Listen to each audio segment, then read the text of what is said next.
أعوذ بالله من الشيطان الرجيم بسم الله الرحمن الرحيم الحمد لله رب العالمين والصلاة والسلام على رحمة للعالمين وآلہ وأصحابہ اجمعین۔ تمام تعریفیں اللہ تعالیٰ کے لیے مخصوص ہیں اور ہر طرح کا درود و سلام حضور اکرم صلی اللہ علیہ وآلہ وسلم کی ذات گرامی کے لیے ہے۔ حضور اکرم صلی اللہ علیہ وآلہ وسلم کی ذات اقدس تمام بنی نوع انسان کے لیے اللہ تعالیٰ کا سب سے بڑا انعام ہے۔ آپ نے کفر و شرک کی تاریخی مٹا کر دنیا کو اسلام کی روشنی سے منور کیا۔ اس دنیا میں اللہ تعالیٰ کے بعد انسانوں پر جس شخصیت کا سب سے زیادہ احسان ہے اور آخرت میں جس کا سب سے زیادہ کرم ہوگا وہ رحمت للعالمین صلی اللہ علیہ وآلہ وسلم کی ذات گرامی ہے۔ اسی لیے اللہ تعالیٰ نے تمام ایمان والوں کو حکم دیا ہے کہ وہ میرے حبیب حضرت محمد صلی اللہ علیہ وآلہ وسلم پر کثرت سے درود و سلام بھیجے۔ سیرت النبی صلی اللہ علیہ وآلہ وسلم ایک عظیم موضوع ہے۔ حضور اکرم صلی اللہ علیہ وآلہ وسلم کی سیرت پاک انسان کے ہر طبقے اور زندگی کے ہر شعبے کے لیے قابل تقلید نمونہ عمل ہے۔ قرآن مجید میں ارشاد الہی ہے لَقَدْ كَانَ لَكُمْ فِي رَسُولِ اللَّهِ أُسْوَةٌ حَسَنَةٌ، تمہارے لیے اللہ تعالیٰ کی رسول کی سیرت بہترین نمونہ ہے۔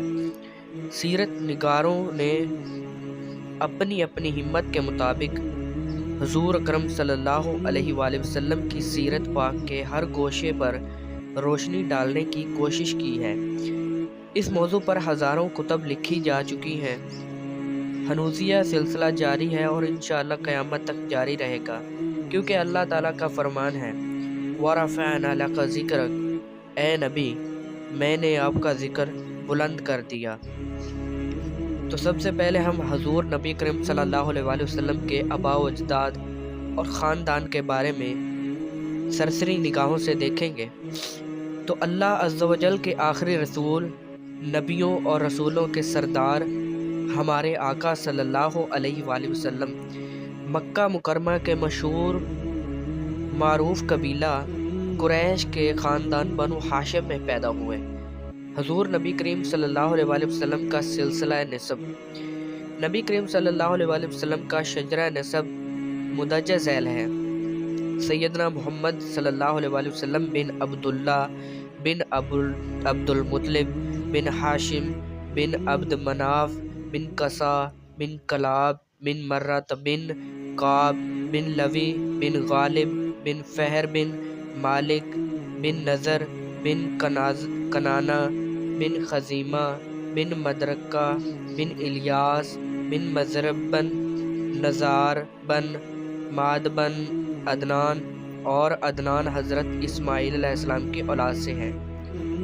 حضرت اسماعیل علیہ السلام کے 12 بیٹے تھے جن کا ذکر توریت میں بھی ہے۔ ان میں کیدار کی اولاد حجاز میں آباد ہوئی اور بہت پھیلی۔ ان کی اولاد میں عدنان ہے اور حضور کریم صلی اللہ علیہ وآلہ وسلم انہی کے خاندان سے ہیں۔ نبی کریم صلی اللہ علیہ وآلہ وسلم کا خاندان مبارک، حضور کریم صلی اللہ علیہ وآلہ وسلم کا خاندان عرب میں ہمیشہ سے ممتاز و معزز چلا آتا تھا، لیکن جس شخص نے اس خاندان کو قریش کے لقب سے ممتاز کیا وہ نذر بن کنانہ تھے، لیکن بعض محققین کے نزدیک قریش کا لقب سب سے پہلے فہر کو ملا اور انہی کی اولاد قریشی ہے۔ نذر کے بعد فہر نے عزت و اقتدار حاصل کیا۔ فہر اپنے وقت کے رئیس عرب تھے۔ اس کا ہم اثر حسان بن عبد کلال حمیری چاہتا تھا کہ خانہ کعبہ کے پتھر اٹھا کر یمن لے جائے تاکہ حج کے لیے یمن میں کعبہ تعمیر کیا جا سکے۔ جب وہ اس ارادے کو عملی جامہ پہنانے کے لیے یمن سے آیا اور مکہ مکرمہ کے قریب نخلا میں اترا تو فہر نے قبائل عرب کو جمع کر کے اس کا مقابلہ کیا۔ حسان بن عبد کلال حمیری کی فوج کو شکست ہوئی اور حسان گرفتار ہوا اور 3 برس کے بعد فدیہ دے کر رہا ہوا۔ اس جنگ میں فہر کی شاندار فتح کے بعد عربوں میں فہر کی ہیبت و عظمت کا سکہ جم گیا۔ فہر کے بعد قصا بن کلاب نے 440 ہجری میں نہایت عزت و اقتدار حاصل کیا۔ قصا کا اصلی نام زید تھا۔ یہ حضور اکرم صلی اللہ علیہ وسلم کے جد خامس تھے۔ اس زمانے میں حرم کے متولی حلیل خزائی تھے۔ قصا نے حلیل خزائی کی صاحبزادی سے شادی کر لی۔ اس تعلق سے حلیل نے مرتے وقت وصیت کی تھی کہ میرے مرنے کے بعد حرم کی خدمت قصا کے سپرد کی جائے۔ اسی طرح حلیل خزائی کے انتقال کے بعد قصا کعبے کے متولی بن گئے۔ قصا بن کلاب کے کارہائے نمایاں، آپ نے قریش کے قبائل کو جو مختلف گھاٹیوں، پہاڑوں اور وادیوں میں بکھرے ہوئے تھے جمع کر کے مکہ مکرمہ کے اندر اس کے نواح میں آباد کیا۔ اسی وجہ سے قصا کو مجمع کا لقب بھی دیا گیا۔ آپ نے مکہ معظمہ میں مشترکہ حکومت کی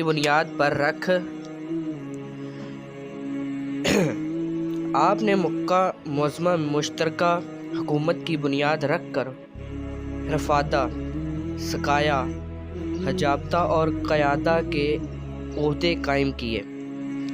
اسی طرح زائرین بیت اللہ کی میزبانی، حجاج کی خدمت کے لیے چندہ جمع کرنا اور لشکر کی قیادت کے انتظامات کو منظم کیا۔